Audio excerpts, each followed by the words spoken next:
સીતારામ, સદદેવીદાસ, જય મા અમર, જય શ્રી કૃષ્ણ.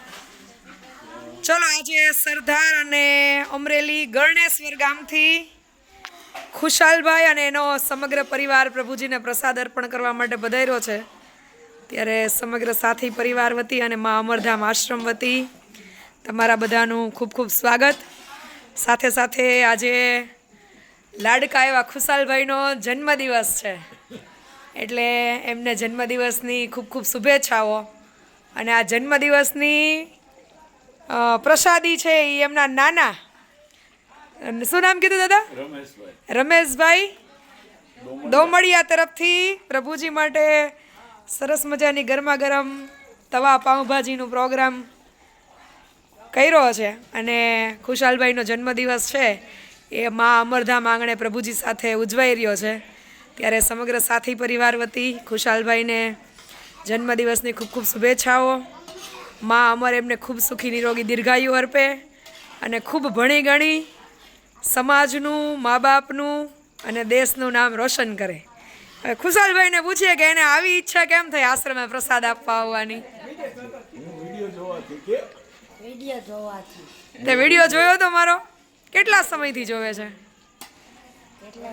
ઘણા સમયથી જોઉં. બોલને પણ એવું જો ગભરાવાનું નહીં. આપણે કોઈ પણ વસ્તુ, કોઈ પ્રશ્ન પૂછે એનો આપણે જવાબ દેવાનો હોય તો ગભરાતો તો મોટો થઈ ગયો. હે, જે આપણે જોતા હોય, જે કરતા હોય, આપણને જે વિચારો હોય આપણે શેર કરવાના બધા સાથે. ક્યાં છે મામી એના? સરસ, ચલો ભાઈ મામી આવી જાવ આ બાજુ. આજે ભાણાભાઈનો જન્મદિવસ છે ને આવા ભાગ્યશાળી મામી કોકને જ મળે. ભાણાભાઈ કે જન્મદિવસની પ્રસાદીનું આયોજન આશ્રમ ઉપર કરે, નહીતર મામીઓ તો કેવા છે અત્યારે બધા પોતપોતાનામાં વ્યસ્ત હોય તો હા, એકના એક લાડકવયા છે એવું કે છે મામી. તો મામીને વેકેશનમાં હેરાન કરવા જાય છે? નહીં. ઓકે, સગાઈ કરી છે. સરસ સરસ. તો પછી મામાની જાનમાં જવાનું અમને લઈ જશો ને?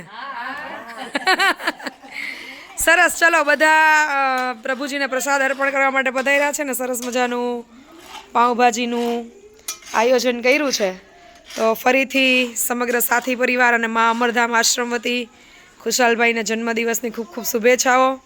સાથે પરિવારના દરેક સભ્યોની દિલથી આભાર. અને મા અમર બેનને કંઈક બોલવું છે.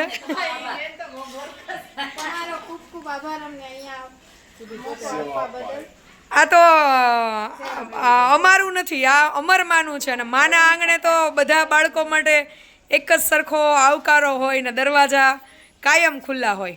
પણ અમુક અમને જે પ્રોબ્લેમો થાય છે એને લઈને સાંજની પ્રસાદીના આયોજનમાં અમે એક રૂલ બનાવ્યો છે કે ભાઈ સાંજને કોઈ પ્રસાદી અર્પણ કરવી હોય તો લિમિટેડ 15 મેમ્બરની સંખ્યા સાથે આવી અને પ્રસાદીનું આયોજન કરવું. એટલે બિનજરૂરી જે ન્યુસન્સ કે બિનજરૂરી જે આશ્રમને મેનેજમેન્ટને ડિસ્ટર્બન્સ થતું હતું એ ન થાય. અને સાથે સાથે આપણો એક ઉદ્દેશ્ય સરસ. ચલો ભાઈ, આ છે ખુશાલભાઈના મામા, પપ્પા. અને એના મામા ક્યાં છે? તો મામા ભાઈ મામાને યાદ કરે છે ભાઈ તમારા ઘરના, કારણ કે એ તો સ્વાભાવિક છે ને, તો યાદ તો કરે જ ને. સરસ. ચલો ખુશાલભાઈ, તમે અહીંયાનો માહોલ જે જોયો આશ્રમનો, એમાંથી શું શીખા? કે પહેલી આપણી જવાબદારી આપણા મા બાપ છે.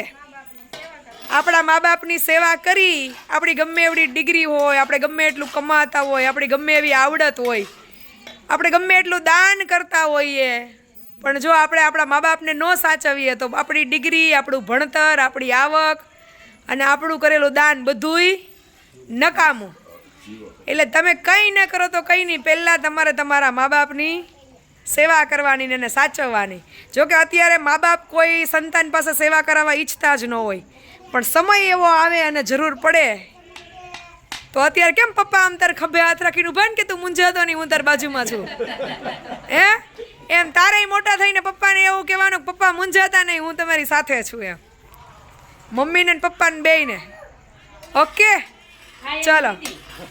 ખૂબ સરસ. ચલો ફરીથી સમગ્ર પરિવારનો ખૂબ ખૂબ આભાર. અને આપણો કાયમ એક જ સંદેશો છે કે જો દરેક લોકો પોતપોતાની જવાબદારી સ્વીકારી લે તો કોઈ આશ્રમો ખોલવા જ ના પડે. એટલે અમે દરરોજ દરેકને નમ્ર અપીલ કરીએ છીએ કે તમે તમારાને સાચવી લ્યો. અને સાચવવાના ત્યારે જ હોય જ્યારે ખરાખરીના ખેલ હોય ત્યારે. બાકી તો બધા આખી જિંદગી સચવાઈ જ જાય, કોઈને સાચવવા પડે નહીં. શું કહેવું દાદા તમારું? બરાબર ને? ચલો ફરીથી બધાનો ખૂબ ખૂબ આભાર. બધાને જાજા કરીને જય મા અમર, સીતારામ, સદદેવીદાસ, અમરદેવીદાસ, જય શ્રી કૃષ્ણ. આવજો બધા.